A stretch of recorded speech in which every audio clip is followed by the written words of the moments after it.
Ciao Luca, sono uscite le Kobe 5 settimana scorsa e pensavo, non c'è un video in italiano che parli della storia delle Kobe, dei vari modelli, delle colorazioni.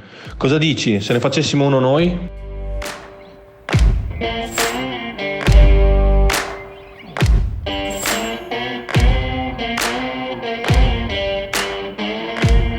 Ciao Frank, assolutamente sì, buona idea, ci pensavo anch'io, anche perché dal 2014, se non sbaglio, dalla Kobe 9EM che ne parliamo di Kobe, ma appunto tutte quelle prima ce le siamo perse, quindi ci starebbe alla grande, facciamolo.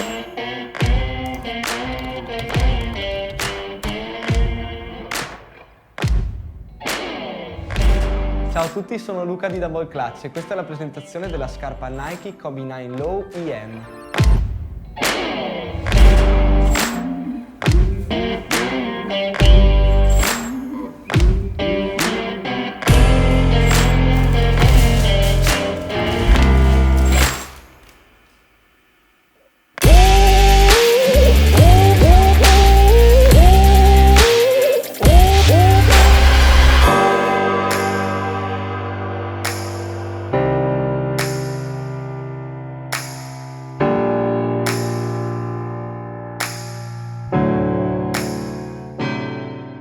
Siamo nel 2020 e forse non c'è un anno peggiore per parlare di Kobe Bryant. E proprio in quest'anno abbiamo pensato, ma perché non torniamo indietro e andiamo a raccontare la storia delle scarpe di Kobe dalla 1 alla 5? In realtà stiamo parlando delle scarpe Nike di Kobe. Il suo passato con Adidas sicuramente richiederebbe un altro video. Non dimentichiamoci anche della free agency tra Adidas e Nike e delle scarpe Nike utilizzate prima della signature shoe, ovvero le Nike Huarache 2K4 e 2K5, anche loro due scarpe iconiche e passate alla storia. Per parlare della Kobe One abbiamo deciso di chiamare un nostro amico e cliente anche di Reggio Emilia, una città estremamente connessa a quella che è la vita di Kobe Bryant. Hey yo! What's up? Ciao Michele! Michele Olivi nel posto Reggio Emilia. Bang bang, queste scarpe che tra l'altro, ok, partiamo con la Kobe 1, la prima signature shoe di Kobe Bryant, una scarpa che segna proprio il suo ingresso ovviamente in quella che è poi la legacy di Nike, dei personaggi più importanti del basket con questa sua prima signature shoe. Sì, la Kobe 1 è la scarpa per me forse più iconica insieme alla Kobe 6 di tutta la signature di Kobe. È l'esordio anche di quello che è il logo di Kobe, perché appunto è uscito la prima volta al pubblico sulla linguetta che appunto è sulla scarpa, ispirato da Kill Bill, che riprende un po' tutto il concetto della Mamba Mentality, appunto il Black Mamba di Kill Bill. Infatti c'è anche la colorazione di quella Kobe 1 che è Total Black, si chiama appunto Black Mamba. È diventata una scarpa immortale appunto perché ci segnò i famosi 81 punti. Pazzesco. Contro i Raptors, esatto, i poveri malcapitati di turno. E quindi di Kobe One, questa tra l'altro è la colorazione del Kobe Day, corretto? Mamba Day, esatto. Mamba Day, primo Mamba Day. Altre colorway che tra l'altro ti ricordi e ti piacciono? La Kobe 1 è anche quella con cui diciamo hanno collaborato più brand e più personaggi anche off the court, quindi non basket, come ad esempio Stash ha fatto una Kobe 1 che anche quella è molto particolare, ci sono un sacco di collaborazioni con Undefeated che sono uscite pazzesche.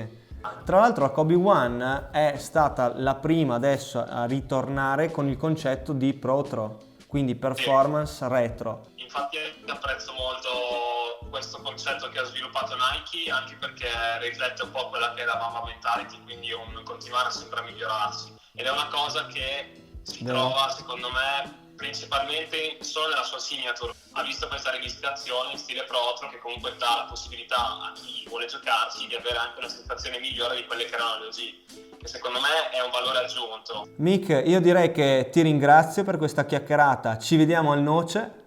Grazie a voi, speriamo di vederci al Noce presto. A presto, alla prossima, ciao. Ciao ragazzi.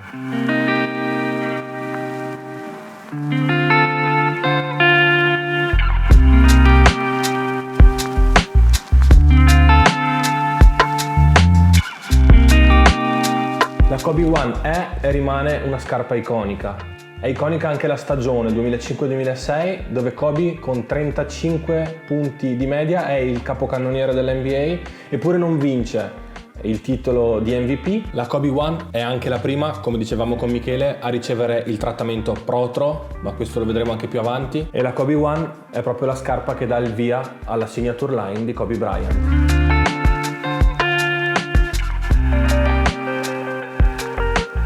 Eccolo! Bella vita, oh. Parlare delle Kobe 2 non è facile, come non è facile parlare di che lavoro faccia Jacopo Pozzati, nostro amico ormai da tempo. A lui abbiamo fatto una domanda molto difficile. Nike Kobe 2. Perché devo sempre rispondere io dicendo quello che pensano tutti, però ho scelto me per rispondere a questo? Cioè, cos'è che pensi? Che semplicemente la Kobe 2, che tutti pensano che sia quella mid col velcro sull'avampiede, in realtà non è quella, perché è stata fatta dopo da Nike per ovviare con lo scarponcino da sci della tecnica full black che avevano fatto come Kobe 2. Cioè, Quindi la sostanza per te è che è la più brutta scarpa di sempre. No. Scherzo a parte che è veramente la più brutta scarpa, ma non di Cortos, di Nike di sempre da pallacanestro.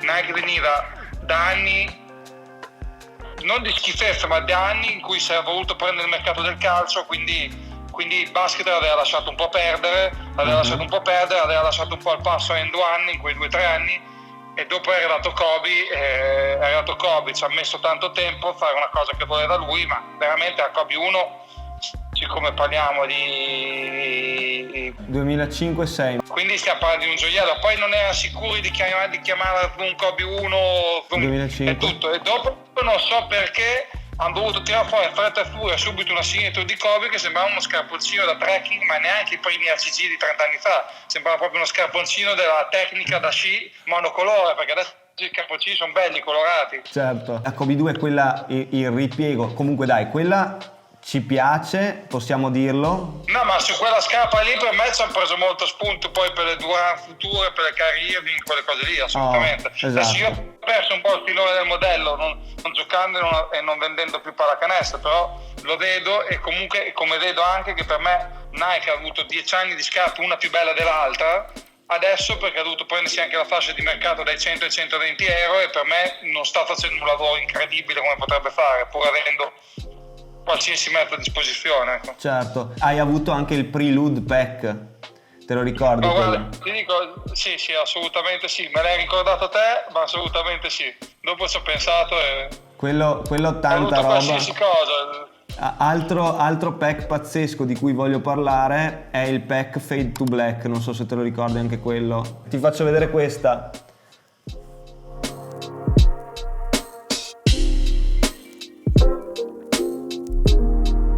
Sì, ragazzi, qua e lì è stato un bel turning point di Nike. Finalmente si sono rimessi a sedere e hanno messo in piedi una cosa che è diversa dal solito. Sulla Kobe 13. Ma diversa nel senso che a livello proprio di impatto etico-culturale hanno fatto una cosa che avevano fatto solamente ai tempi con la scarpa, la Worm di Rodman e la Glove di Gary Payton. Hanno ripreso quelle cose lì e hanno dovuto un po' scioccare il mondo, e comunque hanno aggiunto un tecnicismo alla scarpa abbastanza rivoluzionario per i tempi. Assolutamente. Pur non essendo una scarpa quasi da Kobe, però sicuramente è una scarpa che l'ha portato a essere poi il Black Mamba, perché è proprio la scarpa che impersonifica più il Black Mamba di tutte, anche perché la prima versione era full black, quindi figurati. Molto, sono assolutamente d'accordo con te. Grazie mille Jacopo per il tempo che ci hai dedicato. Noi ci sentiamo presto, mi raccomando. Adesso ti mando la fattura adesso.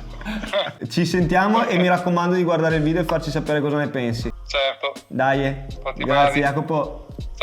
Ciao. Ciao.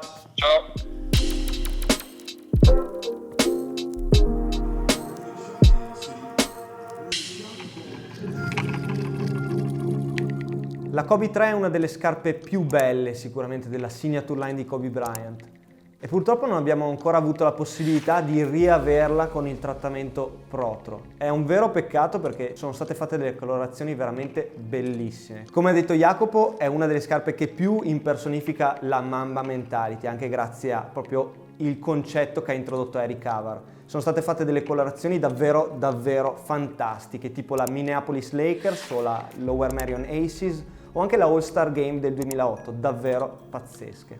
E anche con Fade to Black Pack e Prelude Pack siamo riusciti ad avere delle Kobe davvero fantastiche. Ed è un peccato perché la stagione delle Kobe 3 è una stagione importantissima per la storia di Kobe Bryant. Quella stagione 2007-2008 ce la racconta adesso Alessandro, che penso abbiate sentito già da qualche altra parte. Caro Luca Quattrone, ti voglio parlare della stagione 2007-2008 del Black Mamba. Te ne voglio parlare perché tu probabilmente in quel periodo andavi ancora a scuola ed eri ignaro di tutto quello che ti circondava. A parte le battute, è la stagione in cui Kobe Bryant vince il titolo di MVP, glielo danno alla sua 12ª, probabilmente avrebbe meritato di riceverlo anche prima. Nel 2006 glielo porta via Nash, anche se lui chiude a 35 punti di media, nel 2007 lo prende Nowitzki, anche se lui chiude a 31 punti di media. Entra a far parte di coloro che subiscono la maledizione dell'MVP, perché lui lo vince nel 2008, l'unico, abbastanza incredibile, ma alla fine dell'anno perde la finale contro i Boston Celtics. È una cosa che ha sempre raccontato anche prima di lasciarci. La sconfitta più dolorosa della sua carriera avviene contro gli arcirivali. Dovette aspettare 2 anni prima di prendersi la rivincita, complice un infortunio di Kevin Garnett nel 2009 dei grandi Orlando Magic, e poi finalmente nel 2010, al termine di quelle favolose 7 partite, riuscì a prendersi quella rivincita. 2007-2008, stagione da MVP, chiusa a 28 di media con 6 rimbalzi e 5 assist, alzò ulteriormente l'asticella nei playoff a 30 punti di media, però sembra quasi incredibile che un giocatore come il Black Mamba abbia vinto un solo MVP nella sua carriera.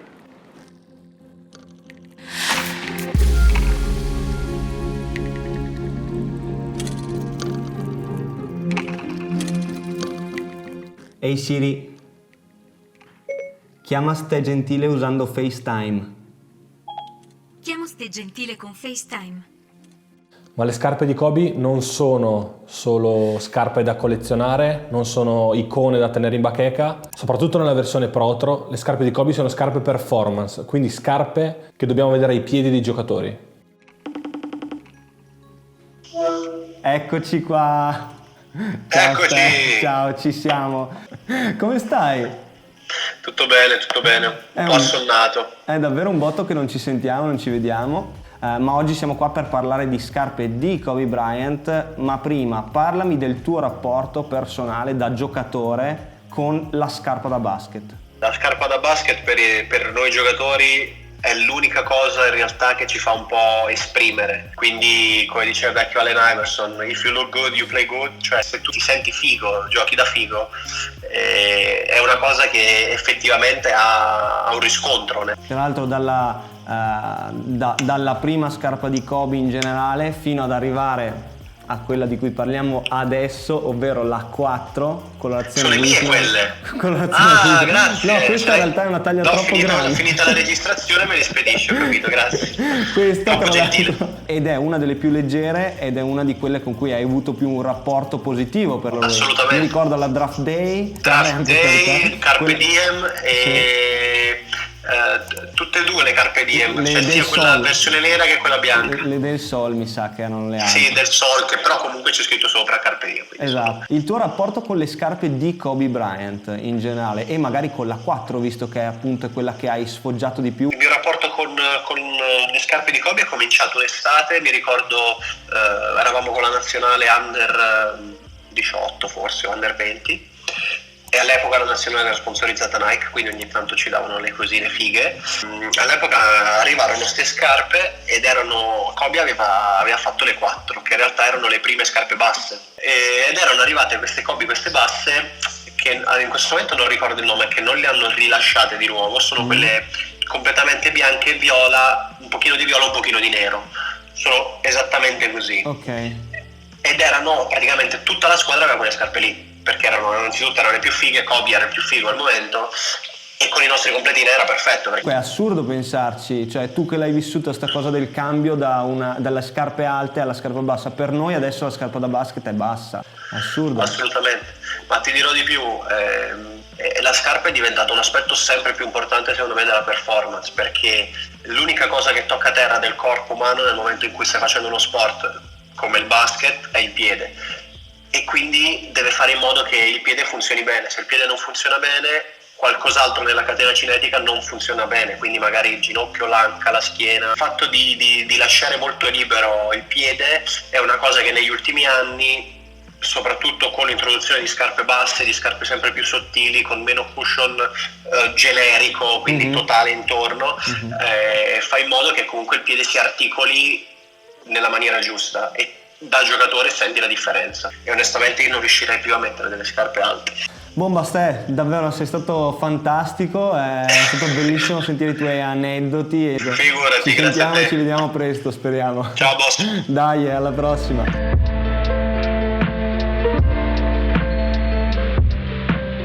Soprattutto nel 2019 le Kobe 4 Pro Troll abbiamo viste ai piedi di un sacco di giocatori NBA, tra gli altri Anthony Davis, PJ Tucker, DeMar DeRozan e Devin Booker, che hanno sfoggiato delle colorazioni PE, quindi Player Exclusive, colorazioni assurde ma non disponibili sul mercato. Nello stesso anno Nike collabora ancora una volta con Undefeated, facendo uscire 5 colorazioni di Kobe 4 Pro Troll, una tutta nera, Black Mamba, e altre 4 il 24 agosto, non a caso, in 4 colorazioni che ricordano 4 diverse squadre NBA, quindi Milwaukee Bucks, Phoenix Suns, San Antonio Spurs e ovviamente Los Angeles Lakers.